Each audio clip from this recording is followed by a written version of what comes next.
My father left me nothing. The word sat like a cold coin in my palm, simple and heavy.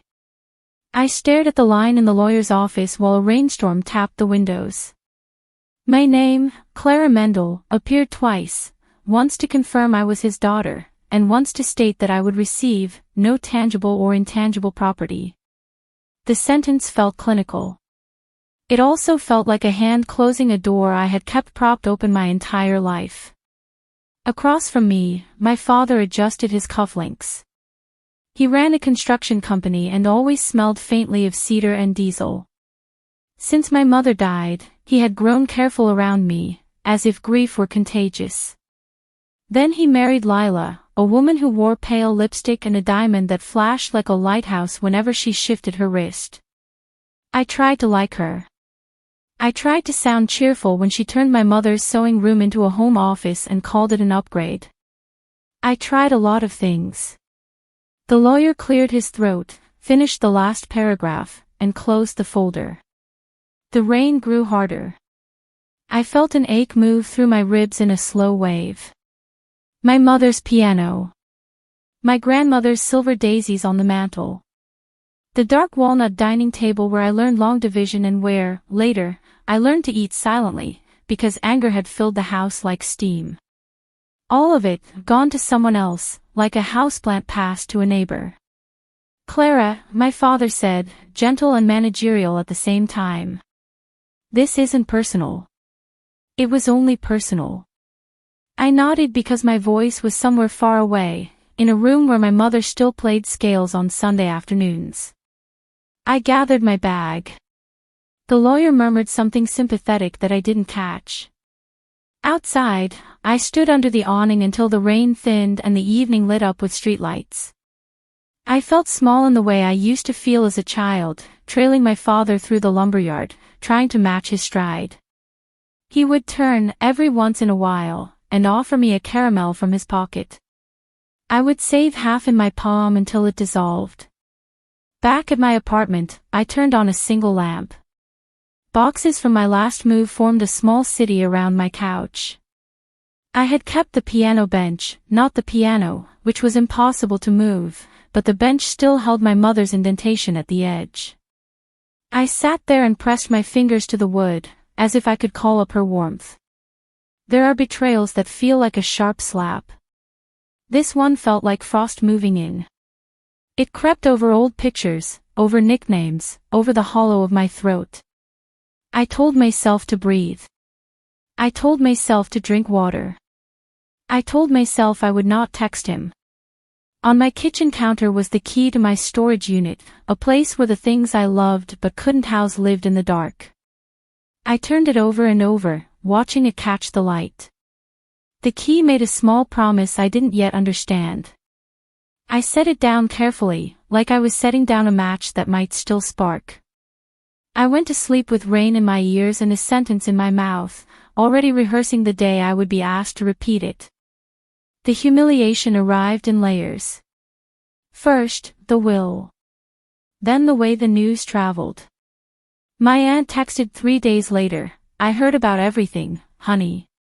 Are you okay?" I typed, "I'm fine," and deleted it. I typed, "He said it's not personal." I deleted that too. I settled on a neutral face and a red heart, the language of wounded grown children everywhere. Rent was due. My hours at the clinic had been cut when the new administrator decided non-essential counseling could be handled by group sessions. I kept a spreadsheet of groceries and student loan payments. The piano bench now crowded my small kitchen table, and each time I nudged it with my hip, a quiet chorus of anger rose up, thin and metallic. I went by the old house once, pretending to be in the neighborhood. Lila had planted white roses along the walk. The curtains in the living room were pulled back, and through the glass I saw the corner where the piano used to sit.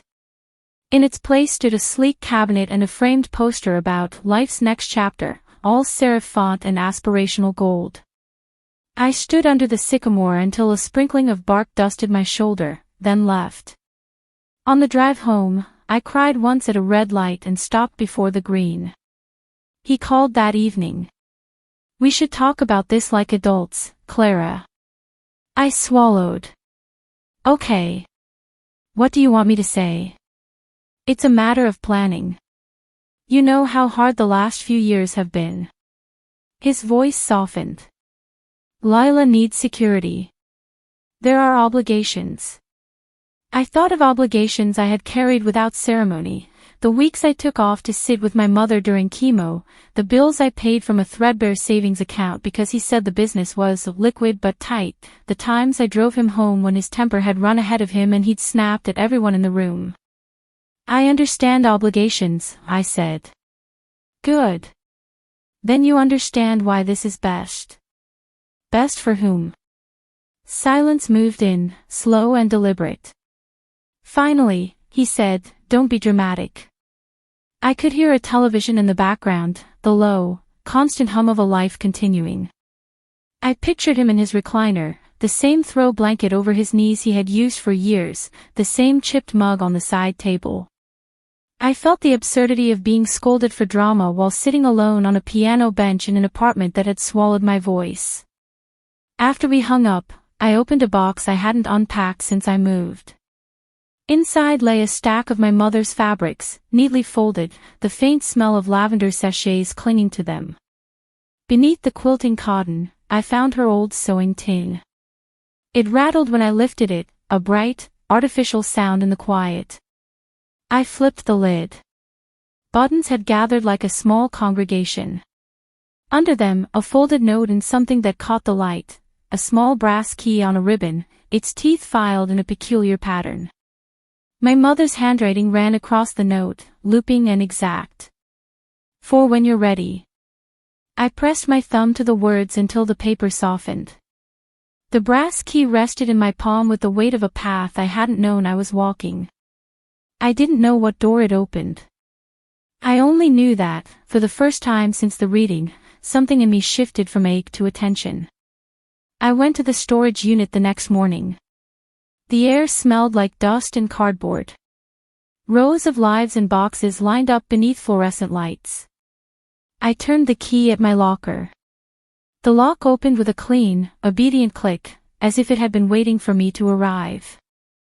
The storage unit held the familiar bones of my life, the crate of nursing textbooks I never got around to selling, my mother's winter coats in garment bags, the lamp shaped like a lily that never quite fit any room.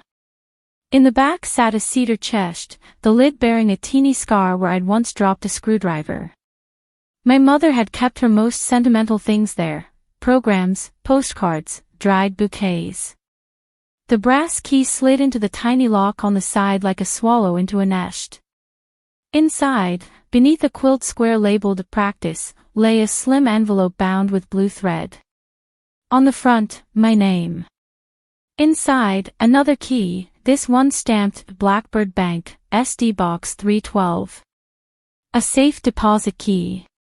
The letter was 3 pages, written 6 months before my mother died. Clara, you always asked where things go when we're done with them. I don't know. But I know how to save a few important pieces from being swallowed. If you're reading this, it means you've needed something I couldn't give you while I was here. Proof. Proof. The word steadied me like a handrail.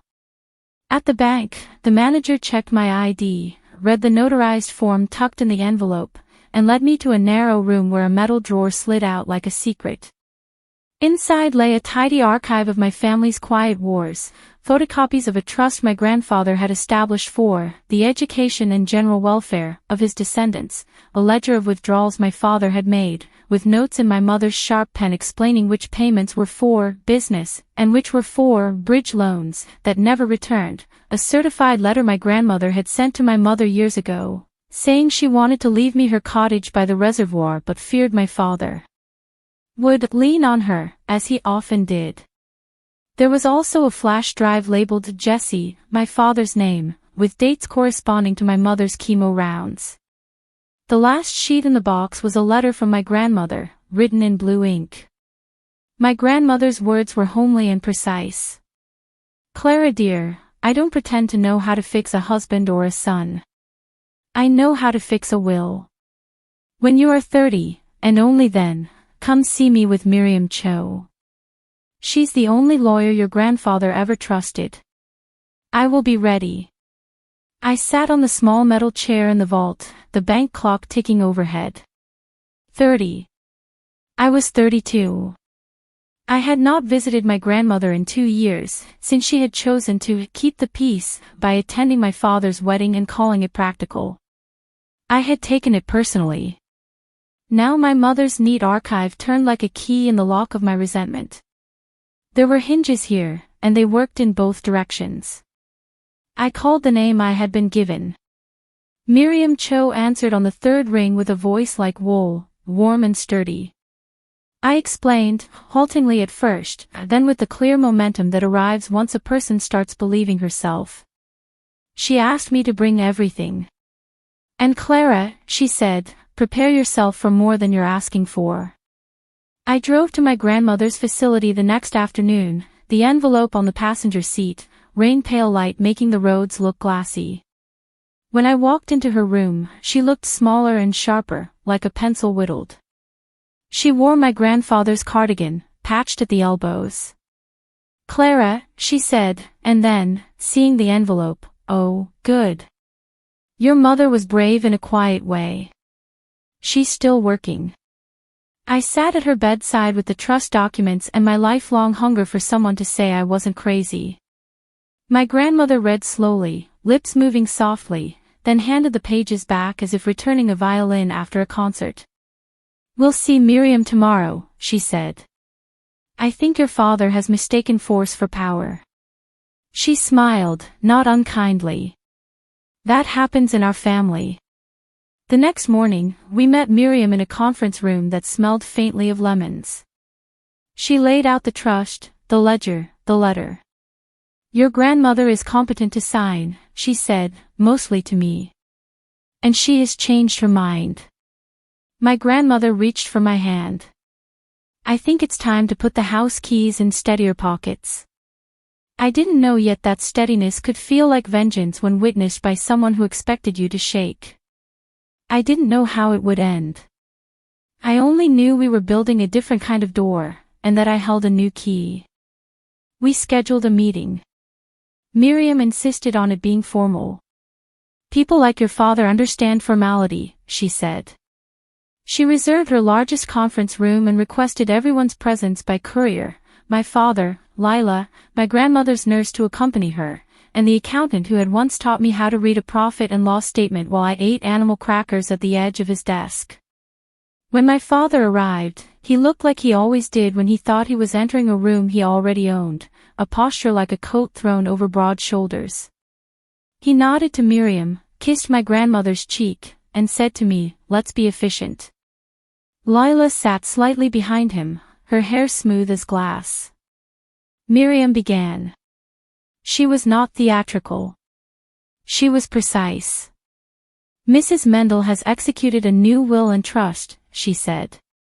She was evaluated by Dr. Salinas yesterday and found fully competent to do so. She slid a copy across the table. There are several changes. My father's mouth tightened, the only sign of pressure. He lifted the first page. As he read, the old room sound returned, the small breaths, the fiber of paper shifting, the faint hum of the building's air system. Lila leaned in. My grandmother folded her hands, calm as a church pew. The changes were simple and devastating. The Reservoir Cottage, long promised to me in private, was now promised in print, with an iron fence of language around it that my father could not scale. The family heirlooms, my mother's piano included, which my grandmother had legally purchased from my father after the funeral and tucked into storage, were set aside for me in a specific bequest, itemized with almost comic care. The remainder of my grandmother's estate was divided, a portion to me, a portion to a scholarship in my mother's name for first-generation students in the trades, and a modest income trust for my father that would end if he attempted to contest the will. And the trust protector, Miriam continued, turning another page, will be Ms. Clara Mendel. She glanced at me. That means she has authority to replace trustees who don't act in the beneficiary's best interest. My father set the paper down with a careful palm. "Mother," he said, voice low, "this is a mistake." My grandmother lifted her chin. "No, Jessie. The mistake was letting you think you could decide kindness was a currency." He flushed. "This is because Clara is upset about my will." Miriam spoke before I could. "This is because your mother wishes to protect her assets and her granddaughter. Separately, we will address the trust your father left for his descendants, which was, to be blunt, misused. I have the ledger. I have the authorizations. I also have your wife's signature on a transfer that will require explanation." Lila's head snapped toward him. "What transfer?" My father's hands flattened on the table. The room seemed to account for each sound as if tallying them. I felt my heartbeat in my fingertips. Not giddy. Not vindictive. Just present. Miriam slid the final packet forward. "One more matter. The piano. It was held in a storage facility under Mrs. Mendel's name. The rent is current. The bench is with Clara." She nodded at me. "We will arrange delivery this week." My father stared at the papers as if they were instructions for assembling a life he no longer recognized. He looked at me then, really looked, and in his eyes I recognized what I had chased since I was 9, the moment when he saw my face and not his projections of it. Surprise, grief, pride, anger, each crossed like weather. Something in me closed, not as a slammed door, but as a quiet latch. "I'll contest," he said. "You won't win," Miriam said gently. "And the no contest clause will strip your income." "Read that paragraph again." He lifted the page with rigid fingers. Lila's hand found the back of his chair, more habit than comfort. I reached into my bag and pulled out a small photo of us from the lumberyard, his hand extended with a caramel, my front teeth new and too big for my face. I slid it across. "I am not punishing you," I said, my voice steady in its smallness. "I'm protecting what I love from the way you love." He stared at the photo, and I watched recognition sharpen into something like loss. He nodded once. "Then," he said, and his voice was very tired, "that's that." The piano arrived on a Thursday afternoon, and the movers set it against the sunlit wall of the reservoir cottage as if placing a ship on calm water.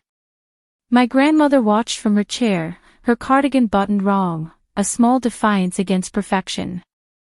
When the men left, I lifted the lid and pressed one key. The sound filled the cottage with a memory and something new. I cried a short, economical cry that left my face warm and my lungs clear. The weeks after the meeting unspooled with the steady rhythm of paperwork and choices. My father did not contest. He met with Miriam once privately and emerged looking older by several years. He sold his boat. He kept the company, but he hired an accountant who told him no with a professional smile. Lila stopped wearing the poster-bright jewelry and started gardening. I do not know if she liked it or if it was penance. I decided not to decide. I took a leave from the clinic and turned my planner to the scholarship fund. We named it after my mother, who could strip paint from a table and make soup out of almost nothing. Applications arrived with stories folded into them, a young woman whose father believed art school was frivolous, a son of a roofer who wanted to study structural engineering, a child who, like me, had learned early to survive the weather of a parent's moods. Reading them felt like listening to a house settle at night, soft creaks, evidence of weight carried and held. My father sent a letter in early winter. It was short and unadorned. He apologized for letting fear drive the car. He said he had begun to understand the difference between authority and care, and that it was a painful, late lesson. He did not ask forgiveness. He did not offer excuses. I read it at the kitchen table, the piano behind me, and felt something loosen, not toward reconciliation, but toward less bitterness, which is its own mercy. On the day the first scholarship recipient called to say thank you, snow began to fall in the slow, theatrical way it does when it knows you are looking. I stood at the window of the cottage and thought of keys, the one to the storage unit, the brass one on the ribbon, the metaphorical ones that unlock stubborn doors. All those years I wanted my father to hand me a key that said, "You belong." Instead, my mother and my grandmother, with the long patience of women who have watched men take and return only what suits them, gave me something steadier. They gave me the tools to build my own threshold, strong enough to stand in. I played a song that evening, a simple one my mother taught me, the left hand a heartbeat, the right hand a line of light. As the notes braided through the room, I thought of the meeting, the way my father's face changed, the way my heart did not. I realized that quiet revenge isn't silence. It's the refusal to perform pain for someone who expects it. It's the sound of your own voice filling a room they assumed would echo. My name is Clara Mendel. I am not the sum of what I was denied. I am the keeper of a piano, a cottage, and a small fund with my mother's name on it. These are not trophies. They are shelter. If this story touched you, share your thoughts below. And subscribe for more stories of quiet revenge.